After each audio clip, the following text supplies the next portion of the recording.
Good morning. Thank you for joining SmartXPD today for a presentation on voice, swallowing, and cognitive changes in Parkinson's with our special guest, speech pathologist Lindsey Unger.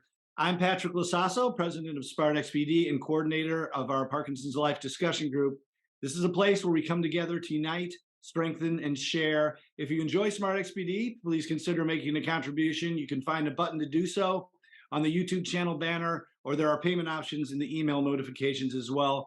We're recording today's presentation, so if you don't want to be seen, please turn off your video and make sure your microphone is muted so we have a nice quiet room. But make sure you know how to unmute as well. We will have opportunity for Q&A at the end. You can also enter your questions into the chat and I'll read them at the appropriate time. This presentation will be posted on the SmartXPD YouTube channel, and we'll send a clickable link so that you can share it with your friends and watch it again if you like. Today, we're so fortunate to have our special guest, Lindsey Unger. Lindsey has over 12 years of clinical experience working in various settings, including major medical facilities, outpatient rehabilitation, level 1 trauma, skilled nursing facilities, hospice, early childhood intervention, and adult home health. She holds 2 publications and opened a private practice in April 2020 with the goal of providing convenient, consistent, and quality speech-language pathology services for Californians in need. Please give a warm SmartXPD welcome to Lindsey Unger. Welcome, Lindsey. Thank you, everyone. Can you hear me okay? Yes, perfect. Okay, very good. Okay, well, thanks for having me today. I appreciate everyone tuning in. And ironically, my voice is not what it usually is. I had a pretty bad respiratory infection that my kids brought home to share with me last week. So I'll try my best today. And thank you, everyone, for tuning in again. Has anyone participated in speech therapy before? The people who I can see on the cameras, just kind of, yeah, I see a couple of hands. Okay. Al, Carol. Okay. Good. I see a couple of hands. So some of this might be new information and maybe some of it is a review, but I hope that you're able to walk away with some useful information that you can apply to your everyday life. I'm also hoping that we can do some exercise today, and we'll get on with the presentation. I'm going to share my screen with you. Okay, so the title of the conversation today is Join the Conversation Again. As you may find, when someone has Parkinson's disease, you may feel more isolated in your conversations, may not be communicating as often as you used to. Some people may be retired, and that's also the case. You're not involved in the same interactions as you used to be. Becoming more isolated in conversation can, in and of itself, cause difficulty with voice and also with speech and swallowing and cognition. Parkinson's in and of itself can do that as well. But when you combine the two, more isolated in your communication and Parkinson's disease, the combination of the two make it so that voice, speech, swallow, and cognitive difficulties are really prevalent. So let's move on to the agenda. I'm hoping to express to you what a speech pathologist does and the importance of working with a speech pathologist if you have a diagnosis of Parkinson's or atypical Parkinson's. And then we'll also talk about just the major symptoms of what a speech, voice, and swallow impairment looks like in Parkinson's. We'll also talk about the different cognitive impairments as well. We'll talk about why this occurs. I think it's really important to know the why behind everything so that you know the reason why different therapies are being given. And then what can be done about it. So I'm hoping that you walk away feeling empowered that something can be done. It doesn't have to be this way. We can make improvements in speech, voice, swallowing, and cognition. Okay, a speech pathologist's role in Parkinson's management. We work on assessing, diagnosing, treating speech disorders, voice disorders, resonance disorders. I'll get into what that really means. Respiratory support for voicing. Of course, the breath is like gas to the car. If you don't have enough respiratory capacity to speak or voice, it's going to impact the quality of the voice and the loudness of the voice. Oral pharyngeal swallow disorders and cognitive linguistic disorders. We will go into more detail about each one of those, but a speech pathologist would provide that treatment either in individual treatment and or in group treatment as well. I run a couple therapy groups here in Encinitas. I'm located in San Diego County and provide individual treatment, which can be through telemedicine, could be in person, depending on the person's situation. Okay, so why is this so important? Is research does show 89% of people who have Parkinson's ends up dealing with a speech or voice issue somewhere along the continuum of their journey, but only 3 or 4% of people end up getting the therapy that they need, which is kind of astounding. It seems like it's not enough people being referred, and that could be one reason for that low percentage. But another reason is that some physicians aren't necessarily aware of the full range of what speech pathologists can do. A lot of physicians have the idea that speech pathologists work on swallowing, but may not be aware that we work on cognitive function or language or speech or voice. So, what my job is, and a lot of speech pathologists are advocating to physicians, neurologists, even social workers on what our role is, because if you end up in someone's office and they are listening to you communicate and they're realizing you're having difficulty finding words, or if your voice is too soft, if they're having to ask you to repeat, they'll know that this is going to signify you need a referral. Okay, and more than 80% of people who have Parkinson's also ends up dealing with some kind of swallow impairment along the course of their disease. And again, it's not everybody who ends up dealing with a swallow issue, but I will say this is one of the most underreported problems in Parkinson's. So while this percentage does say 80%, my feeling is that that percentage may not be completely accurate because patients themselves may not be self-reporting a swallow issue.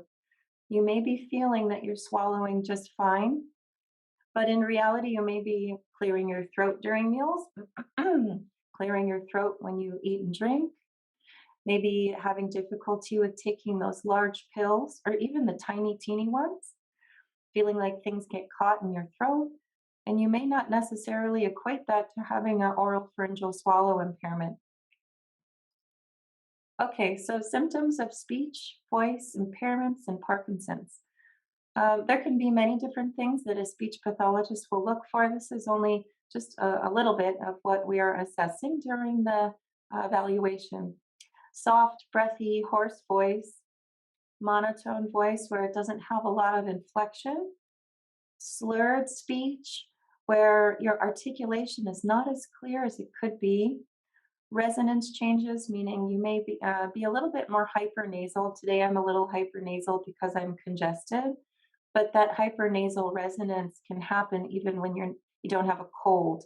There's different reasons for that anatomically, why that could happen, which may be a talk for a different day. But you can also notice the opposite, hyponasality. Hyponasality meaning it sounds kind of like your nose is stuffed up and you're speaking more from your throat. And that can also happen in the absence of an upper respiratory infection. Impaired speech fluency, where you're speaking, you're articulating, however, what's coming out sounds like a stutter. It may sound like you're repeating the same sound or syllable over and over, making it really hard for other people to follow the discussion. Voice fatigue, where you're speaking during a conversation and you're feeling like, I can't anymore. I'm running out of breath. My speech clarity is going downhill after I'm speaking for long periods of time. Fatigue can happen pretty easily in Parkinson's. Habitual speech pitch changes, where you may be speaking at a much lower pitch than usual or at a higher pitch than usual, may not be the voice that you remember having. Voice tremor can happen along with the extremity tremors that you may or may not be experiencing. Inappropriate pauses, hesitations, those can happen. The pauses and hesitations most often occur from difficulty finding the right words to say during a conversation. Running out of breath, when you're speaking, we kind of talked about that. Speech pathologists would be in charge of working with every single one of these symptoms and more. And you can make significant improvements in all of these symptoms and more with intensive drill therapy and exercise. So, kind of switching gears a little bit, talking about dysphagia or swallow issue. Speech and voice issues really do go hand in hand with swallow issues, even though it kind of sounds like they're separate systems. But the voice and the speech muscles are pretty much the same muscles involved with swallowing. If you think about the muscles involved with articulation or speech, the tongue and the jaw, the cheeks, and how we move our face, that's important for chewing. And then the voice muscles, these strap muscles on the side of your neck that kind of pop out if you turn your neck side to side, those muscles help raise your voice box up to protect your airway. If the muscles end up getting weak over time, or because of Parkinson's, it can affect not only voice, but also swallowing. And the vocal cords themselves, really their first job is to protect your airway when you swallow. And their second job is, of course, to communicate. But first and foremost, our vocal cords are really there to help protect your lungs when you swallow. They close up nice and tight to make it so that nothing can get down into your lungs.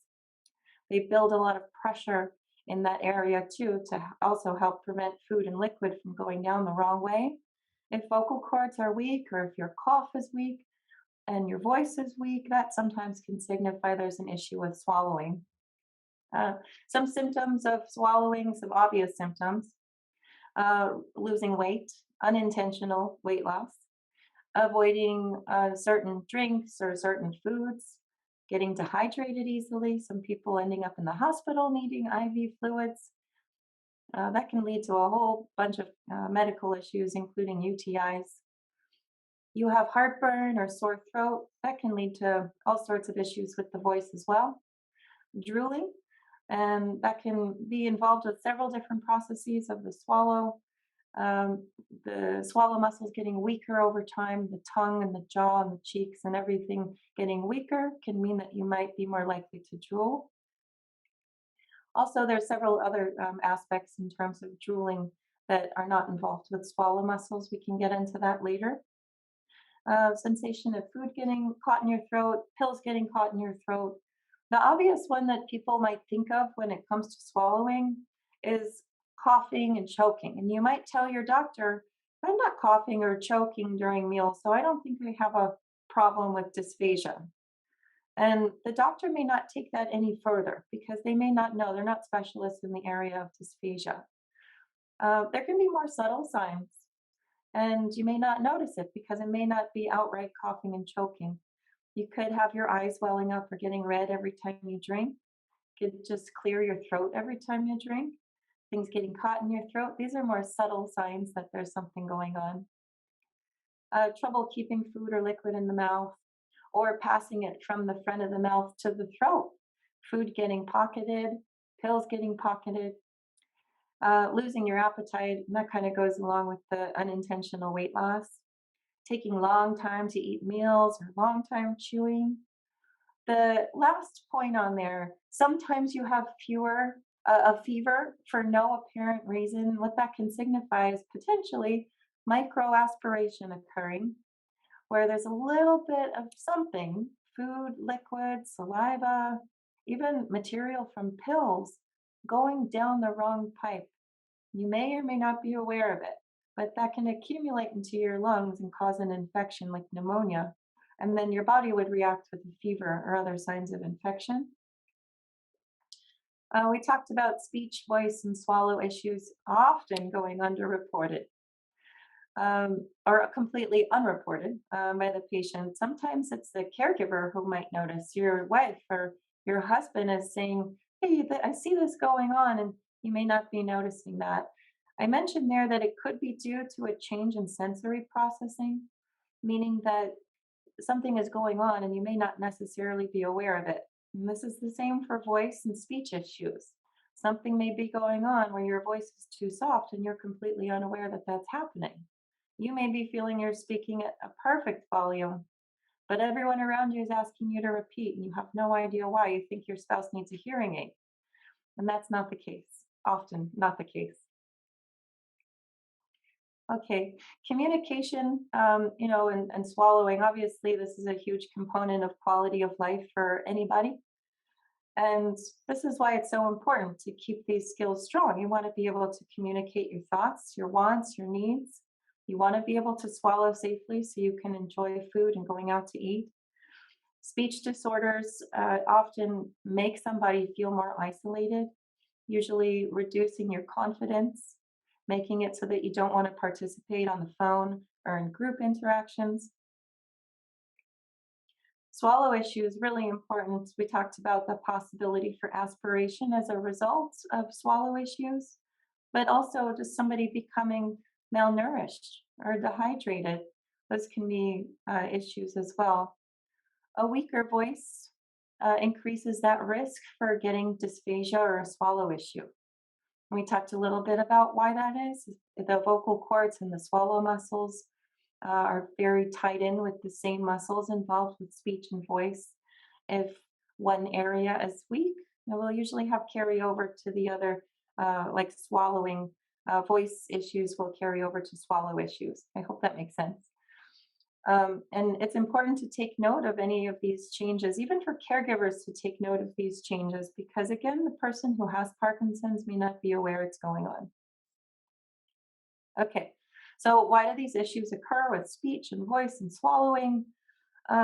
We all kind of know the obvious reasons why is, the difficulty with movement, right? That's kind of the main hallmark of Parkinson's, difficulty with movement. That everyone thinks about when you think of Parkinson's. But I do want to go to these middle points here where it says change in sensory processing and automatic versus intentional movement. So the change in sensory processing, there seems to be this difficulty in sensory integration with Parkinson's disease, meaning that you may be talking and not aware of how loud or how soft your voice is. You may be eating and drinking and coughing and choking and completely unaware that that's occurring. And it's kind of this phenomenon that makes it really hard for you as the patient to decide what kind of therapy or intervention you might need. So it's really important to kind of rely on those around you to help you out in that sense. Uh, Also, I'll talk about sensory processing. If your wife or spouse or caregiver says, "I can't hear you, speak up," you may go from a really soft voice to from an almost whisper to an almost shout because you're not really realizing where you need to be. You're not sure how to calibrate your voice correctly. I'll go to the next point, automatic versus intentional movement. Automatic movements are driven by a motor system in the human body. It's this motor system that goes through and integrates with the basal ganglia in the brain. You might be aware of the basal ganglia and the importance in Parkinson's is that's where dopamine is produced. And automatic movements are going to rely on dopamine. And if there's not enough dopamine, automatic movements are going to be affected as a result. And automatic movements might include just swinging your arms when you walk. Even voicing, that's an automatic movement, something you don't really have to think about, you just do, and you've done it your whole life. Swallowing, that's another automatic movement. Blinking your eyes, that's another automatic movement. If there's not enough dopamine telling your body what to do, then those automatic movements are going to be the most affected. Versus intentional movements, where you're consciously aware of every single thing you're doing, really mindful, that's controlled by a different motor system in the human body. That motor system bypasses the basal ganglia on the way down to the brain, on the way down to the body. So, what happens with intentional movements is that you think about what you want to do, you think about swinging your arms, you think about voicing louder, you're mindful of what you're doing, and then things get better because the intentional movements are in your brain, it's bypassing the problem area. I hope that kind of makes sense too. Difficulty with internal cueing with loudness. We talked a little bit about that when we talked about sensory processing issues. meaning that you feel like you're speaking loud. But when you record yourself, which I would encourage everybody to try, record yourself and see if it's as loud on the recording as you thought it was. You may be surprised at what you hear on the recording. On the recording is what other people are hearing when they speak with you. So try to do that today, even. Read out loud and record yourself on your phone, or have someone video record you. Or you could talk about your day, or talk about the weather, or talk about your favorite vacation, and audio or video record yourself for a few minutes. Listen to it back and decide if you're as loud as you think you were when you were speaking it in real time.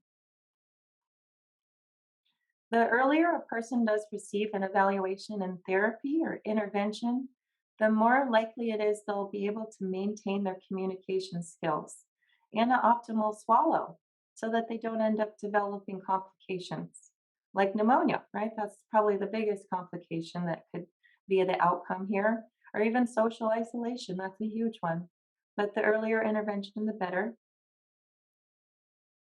The goal of speech therapy for Parkinson's, we talked about the difference between automatic versus intentional when it comes to the brain, and how the brain deals with automatic movement versus intentional mindful movement. The goal in speech therapy when you work with a kid is to make it so that they don't really have to think anymore about their R's or their S's. They can just say them automatically without having to think too much about it. So speech therapy would be lots of drills and making it so that the child can just go ahead and articulate and no longer has a difficulty with those sounds. When you work with someone with Parkinson's disease, it's completely the opposite. We're training you to think about every single thing that you're doing with swallowing, with your voice, with your speech. It sounds complicated, right? Because you're used to doing everything automatically. You're used to communicating and swallowing without having to think. There's a lot of benefit that comes from being intentional about what you're doing. I'm sure Patrick has touched on this. I've seen several of his videos where he talks about intentional movement, being aware of where your body is in time and space. Okay, so now I want to talk about what does therapy actually look like, and then we'll actually do some voice exercises. Again, my voice is not as powerful as it usually is, so bear with me. But we're going to try out some speak out exercises today. Speak Out is a program designed by the Parkinson Voice Project.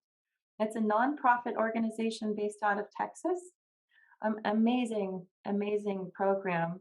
And it was developed by a woman who decided that patients, if they have Parkinson's disease, should be able to get speech therapy for free.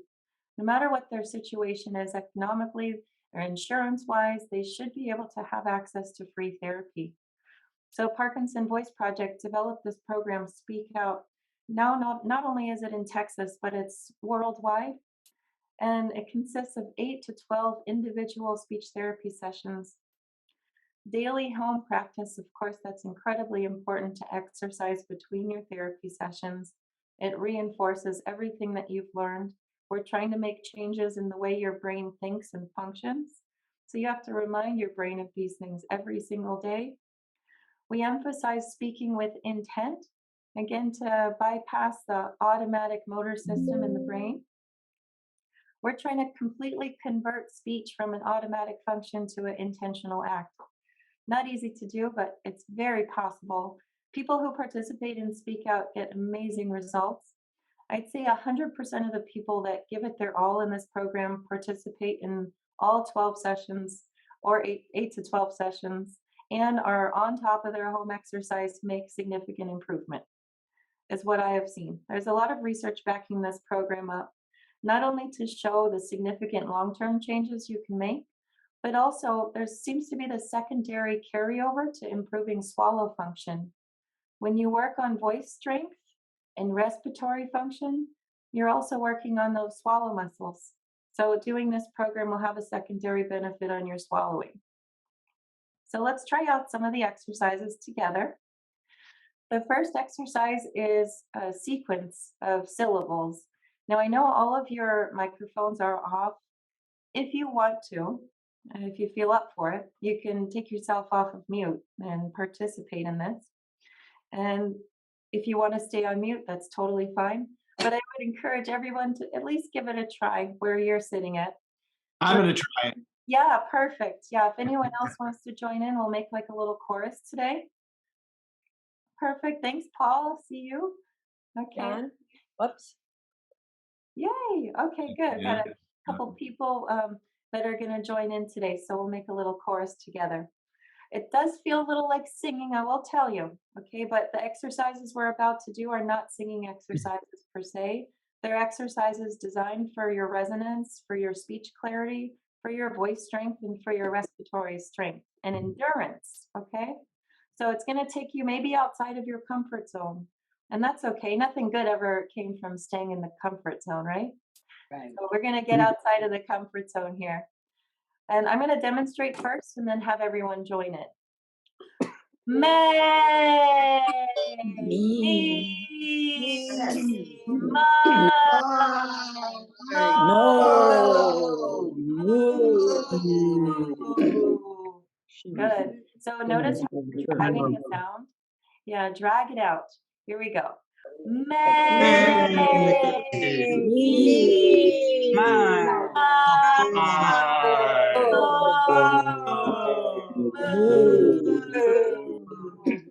Good. What I want you to feel with this exercise is that your voice is going up and over. So if you're sitting in front of a computer, try to aim your voice up and over the computer. Or if you want to aim up and over me and try to get your voice to the painting behind me, you can do that as well. So imagine up and over. Here we go again. May.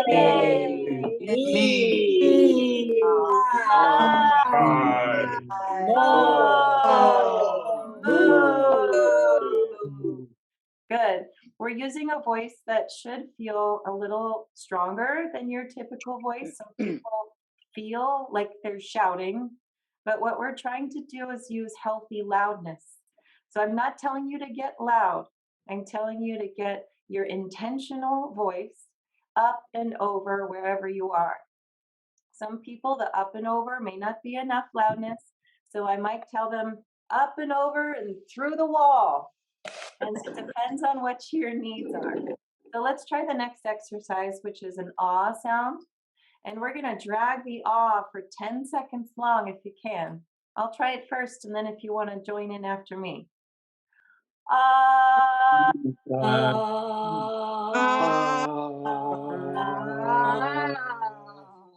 Okay, good. Now when you're doing the ah, the next rounds, let's be really intentional about your movement in your face. So imagine you're at the dentist and they're about to yank out a molar. Ah, okay, let's try it out. Ah.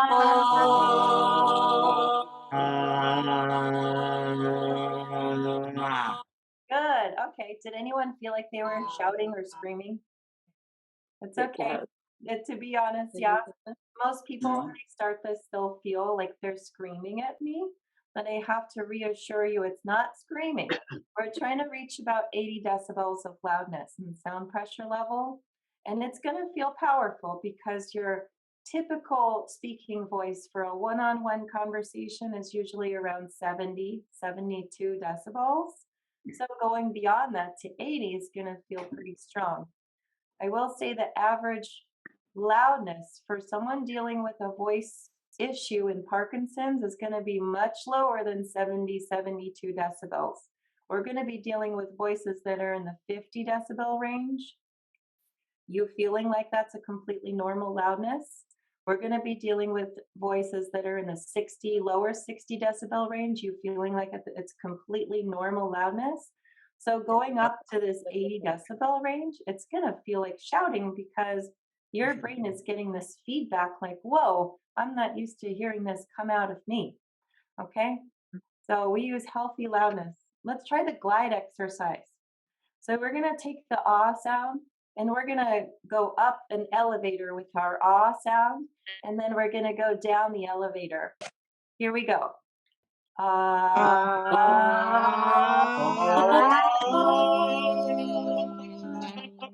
Good. Now we're going to go down the elevator Okay,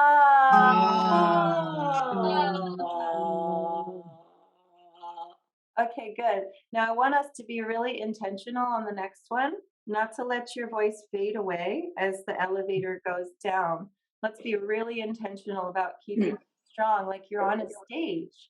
Here we go, back up.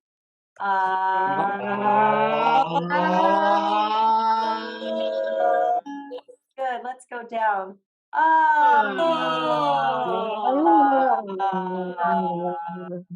Okay, very good. Fading out at the end is a big common issue in Parkinson's, where you'll be communicating a message and the last few words end up fading away. So your listener is going to ask for repetition because they're not able to understand the whole context of what you said.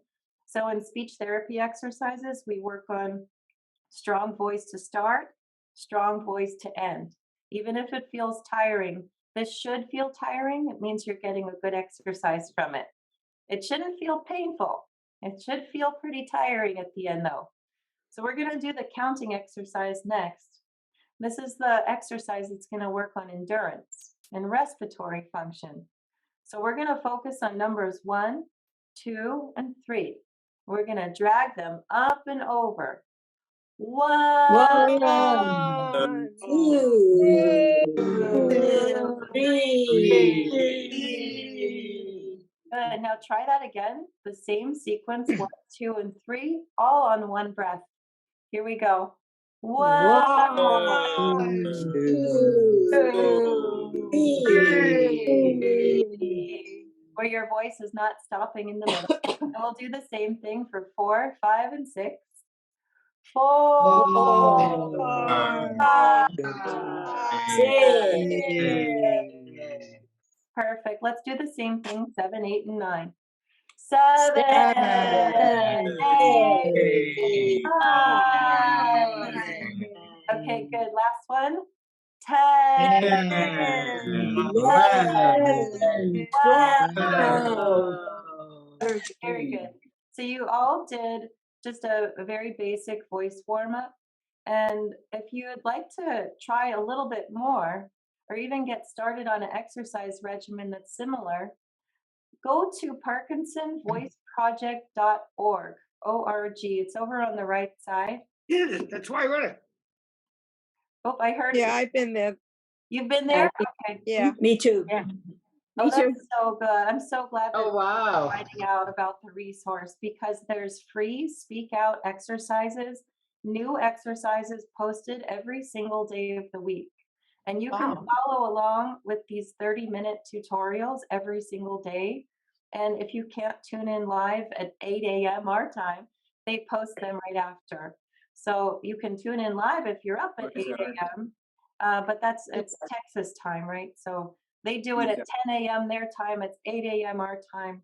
But if you're up, you can ask questions live to the person who developed this program that's now spread throughout the world, which is pretty cool.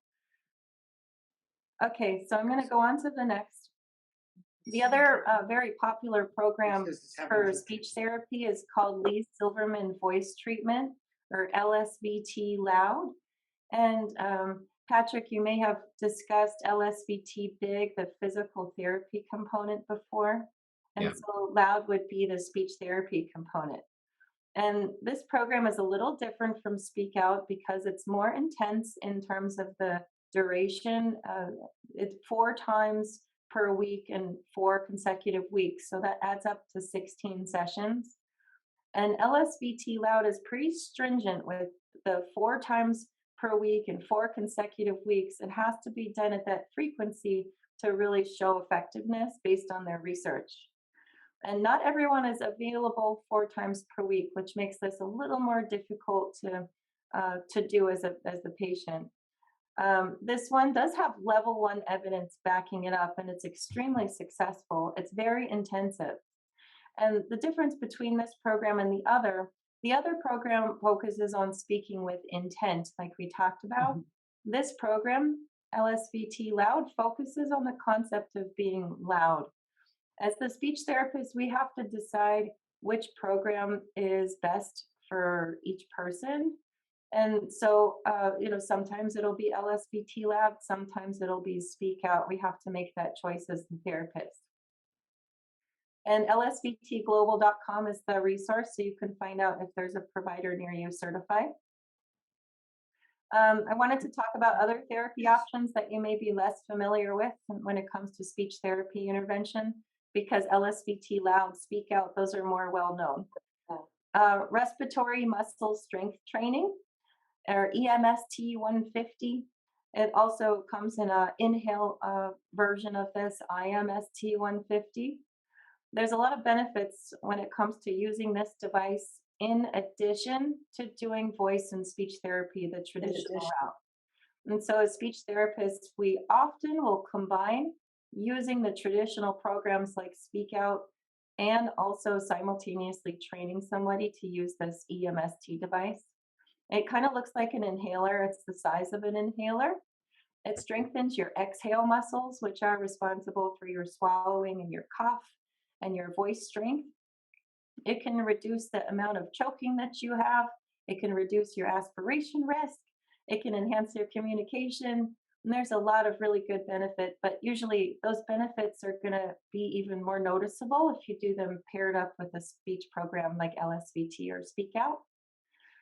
Drug-free solutions are always great. And this is a drug-free solution to working on those aspects of communication and swallowing. It's really easy to use. You're basically blowing into the device like you're the big bad wolf blowing the house down, and you're doing that in a drill manner. So doing that over and over repetitively.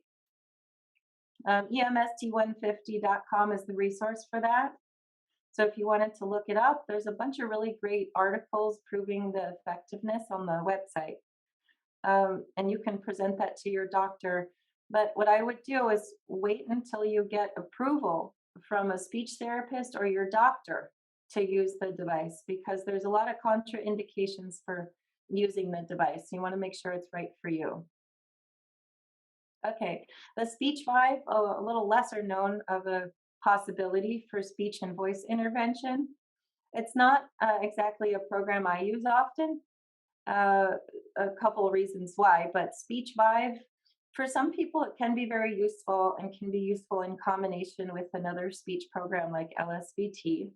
You're wearing a Bluetooth looking earpiece that's playing babble sounds like you're in a cafe, like that's only turned on when you go and speak. And what that does is it works off the lumbar effect, where you're speaking louder because there's background noise in your ear. Okay. This is contraindicated if you wear bilateral hearing aids, but it also can kind of mess with you cognitively. So you'd have to be really strong in your dual tasking ability, which can be really tough in Parkinson's disease, being able to think about two things at once. So I don't recommend this often, but it is now covered by Medicare and can sometimes be a good option. So if you wanted to just research for your own knowledge, it's speech5.com.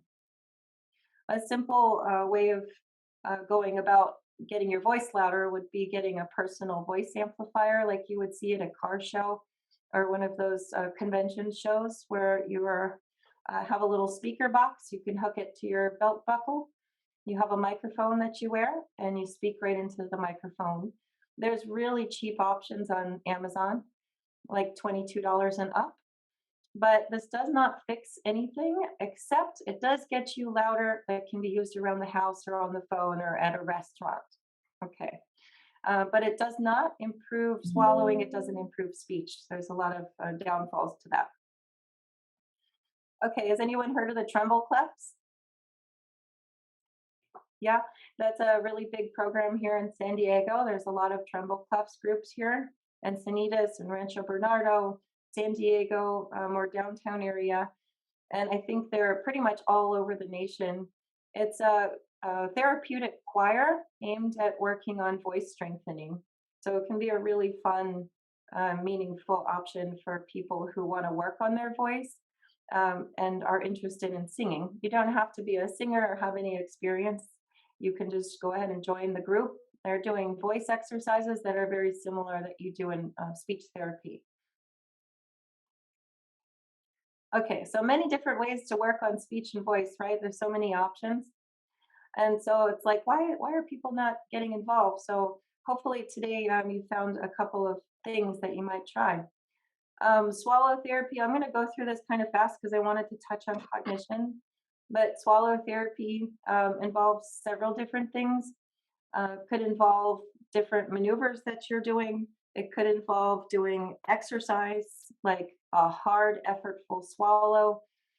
Everyone can do a hard, effortful swallow now if you have water, or if not, swallow your saliva or swallow a sip of water like there's something stuck in your throat. You'll notice you feel a squeeze in your throat. And if Yeah. you feel your throat, you could probably feel those strap muscles on the side squeezing, and you can feel them popping out of your neck. And that means that food and liquid will have a better chance of going down properly. And you can do this as an exercise. You can do 1, 2, 3, all the way up to 10 of those effortful swallows. And that's a great preventative exercise for just about anybody, preventing swallow issues before they become a problem. So try that out too. You know, your effortful swallow, super easy to do. You can do them when you're in front of the TV. You can do them when you're swallowing your pills. You can do effortful swallow during meals. Any which way you choose, it's helpful. Just general precautions. Of course, you know, eating and drinking slowly, that's the obvious one. But also, people may not think that alternating between liquids and solids can be useful. So eat a little bit and then drink a little bit, eat a little bit and then drink a little bit. Use the water to wash everything down. More specific strategies will come from talking to your speech therapist. So I'll kind of leave it there and talk a little bit about cognitive function with the time we have left. So I'm just going to kind of glance over cognition. A speech therapist is going to be involved with the assessment process, assessing attention and memory, executive functioning skills, and coming up with a treatment plan that works. But I will say, we talked about the Speak Out program just a little bit ago. We did some of the exercises for the Speak Out program. Cognition is integrated with the Speak Out program for every single lesson you do, whether it's working on short-term recall or finding words that you want to say. The Speak Out program really does a great job of addressing cognitive skills. Another added benefit for that program. Some cognitive changes that people may or may not notice, because this does not occur with everybody. About 20 to 50% of people who have Parkinson's ends up dealing with some kind of difficulty with cognition or mild cognitive impairment. There's atypical Parkinson's, like Lewy body dementia, where this would be the primary characteristic, difficulty with cognition. But cognitive symptoms, what that might look like, difficulty with multitasking, difficulty with information processing, slower processing speed, trouble with finding the right words to say. But again, not everyone is going to experience these issues. And sometimes these can be age related too, right? Like as we get older, it's more difficult to find the right words to say, or you're searching for the name of a friend you once knew and you can't find it in the moment. That can be normal age related changes. But if it becomes more apparent and it's impacting you more, then that would be more along the lines of a mild neurocognitive impairment. Okay. And why do the impairments occur? Not completely understood, but the studies that have been done seem to relate it mostly to the neurochemical changes in Parkinson's. We already talked about dopamine and the role in automatic movement.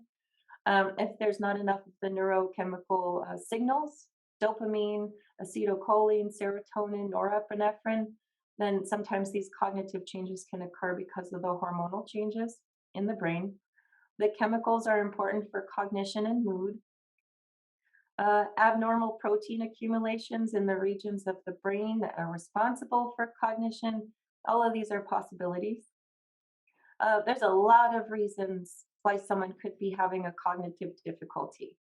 I work with A lot of people who have had traumatic brain injuries, even mild traumatic brain injuries, what those people who have had mild traumatic brain injuries may be dealing with are a lot of things on the list: depression, poor sleep, and hearing loss, and vision changes.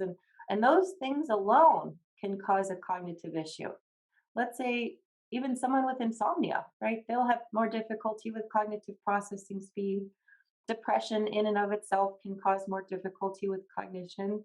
But then when you have Parkinson's, these things on the list are a little bit more likely, causing more of a likelihood for cognitive issues. Okay, as speech pathologists, we assess and treat attention issues and working memory issues. Attention is basically, can you focus long enough to be able to start encoding information? Working memory is, can we keep that information alive and well in our storage, in our memory storage, so that we can start to make sense of it and keep it in our storage for at least a little bit of time. And in Parkinson's, these two things, they do go hand in hand, and they become more difficult over time. Dual tasking is one major issue that can come up with Parkinson's, doing two things at once. Even walking and talking at the same time can become more problematic. Not only difficult when you're walking and talking to think of the words you want to say because you're also walking, but it can also be more difficult to maintain your balance if you're walking and talking. The cognitive processes of attention and memory, they're related to alertness, related to sleepiness. With Parkinson's, alertness, sleepiness can be affected, right? Medication changes can cause those issues. Okay, memory, you might be, aware of short-term memory and long-term memory, but there's these other components of memory that speech pathologists would assess. Immediate memory, where you're hearing something or seeing something or feeling something for the first time, and are you able to hold that into your conscious awareness for at least 30 seconds? And that's immediate memory. Short-term memory, can you hold it in your memory for longer than 30 seconds? Long-term memory, can you remember things that happened a while ago? Declarative memory, or memory for events, specific names. Procedural memory, that's kind of more on the subconscious level, but riding a bike and things like that, that would require procedures. People with Parkinson's may have more trouble recalling information. It's mostly linked to difficulty with attention. And if attention is not ideal in the moment, focus isn't there, then memories can't form very well.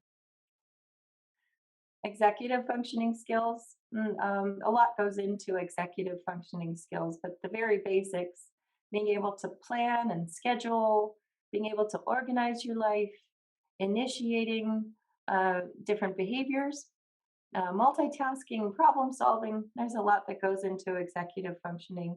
Dopamine really does drive your executive functioning skills. So if there's not enough dopamine, that can really affect executive functioning. Language skills. We talked about word finding skills, being able to generate words on command, being able to get those words out quick. Parkinson's makes it a little bit more difficult to find the right words to say. Visual spatial information, being able to know kind of where you are in time and space, and estimating distance, depth perception, that's also part of cognition. And those abilities rely on the parietal lobe, and that can be affected in Parkinson's as well. So lots of these different possible areas that we do assess, but again, if we find that there's an area of difficulty, there's intervention techniques we can use. So the positive is that, yes, we know that these are a pattern of difficulty with Parkinson's. We're going to assess it, find out what the real issue is. How is it affecting you functionally? And let's find a treatment plan that might work. So possible management strategies, it's not a complete list, but talk to your doctor. If you're having trouble finding words, or you're having more trouble with problem solving, talk to your doctor, see what they can help with. Sometimes pharmacological interventions can be useful. Sometimes it's a matter of really using your technology and taking advantage of the calendar alerts, your alarms, Alexa, that can be really useful as well. Setting up to-do lists for yourself at the start of every single day so you're working on your planning skills. Making sure you're consistent with your calendar use. Maintain your routines. Routine is really important, especially for medications. Exercise. Exercise has been known to be neuroprotective over time, protects your brain against atrophy over time.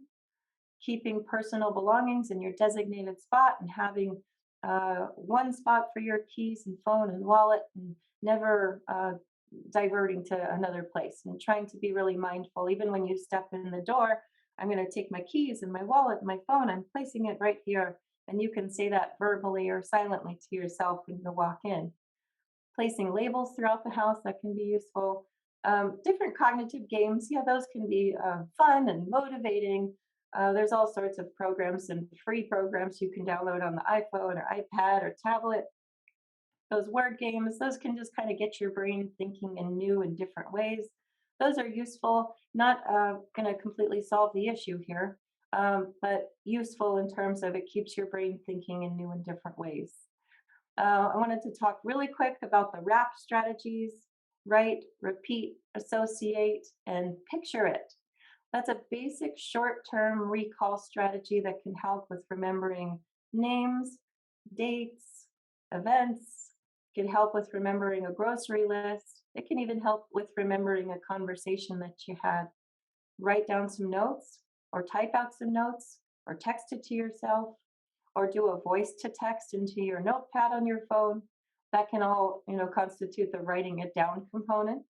Repeat it at some point. Repeat it. Repeat it as many times as you feel like you need to make the information stick. Sometimes that means 3 or more times. Sometimes you have to repeat 10 or more times. It depends on the complexity of the information.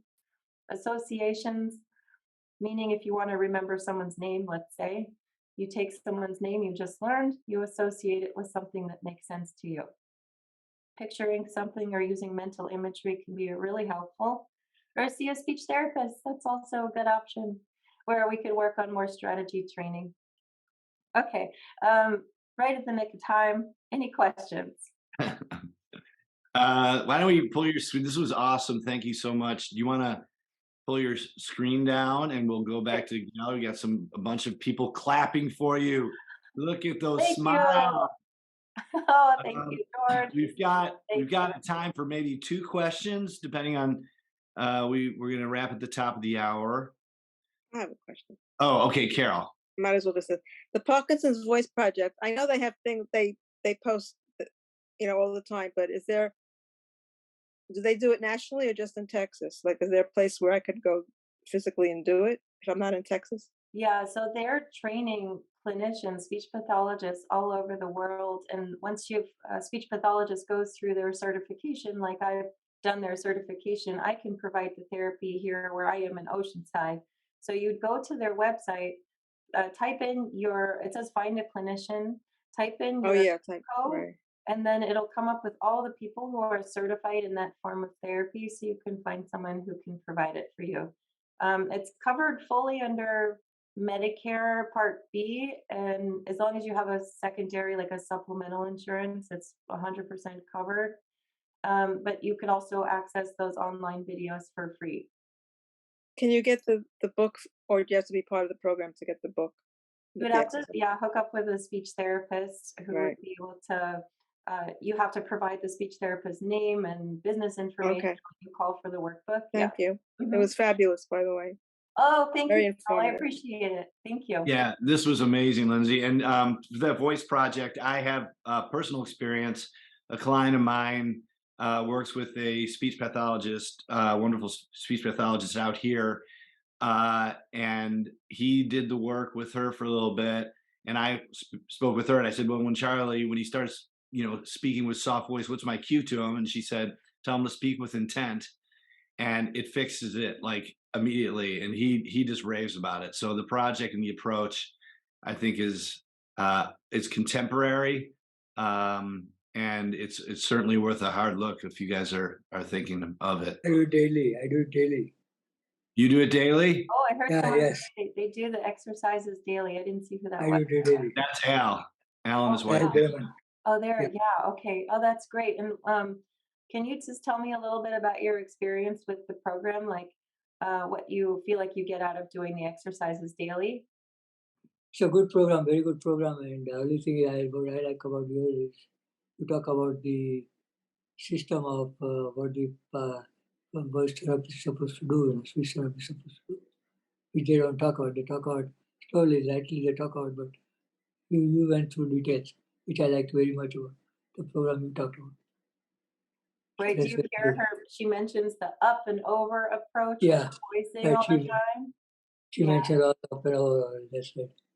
You went through in specific details and said this is what the speech therapy is supposed to do. You Yeah, have to use the intent. Yeah. Oh, I heard someone else. They do the same thing. Yeah. Oh, that's It's so my cool. right. You have to use the intent. Daily. Right, yeah, it kind of simplifies it because if a speech therapist tells someone, I want you to sit up straight, I want you to use big speech, I want you to use a Right. lot of inflection, I want you to over enunciate, I want you to get loud. It's like, how can you carry that over to everyday conversation? It's too much to think about. And there's already this difficulty with multitasking. Right. And so if we just simplify it, speak with intent or speak up and over someone, then Right, that that's makes a huge difference in how applicable that is to everyday life. BJ, did you have a question? You're on mute. This will be our last question, guys. Not really a question, but just a follow-up to, she asked if anybody has had experience. And I did go through the Speaking with Intent program. Oh, yeah. And then we had the Loud Crowd. It was a group of people who had been through the program and met every week. And we would go through some of the exercises and then do some other things that so it was somewhat social, but also helpful. And we did the exercises. We spent the first part of it doing the exercises as well. So I would highly recommend it. I'm in Alberta, Canada, and I've done the program. Yeah. Oh, that's so great. Oh, I love to hear that, how it's just going everywhere like wildfire. I run a Loud Crowd group twice a month here in San Diego County too. And the group that you were mentioning is a graduation group so that people don't lose the skills they gain in therapy. As you know, there's this kind of lifelong commitment to exercise. And that group really does play on that we need to exercise for the long haul here. Everybody does need to exercise for the long haul, right? It's not just Parkinson's disease specific, but the importance of reminding yourself to speak with intent over time. It becomes harder and harder as you get away from speech therapy. So the groups are there to help remind you. Yeah. We have one of those in Canada too. Well, thank you so much, Lindsey. Thank This you. was so much wonderful content. Let's put our hands together. So we really appreciate you taking the time and sharing your wonderful knowledge. I know a lot of that stuff is life-changing and some of the advice even life-saving, I would venture to say. So thank you for your time.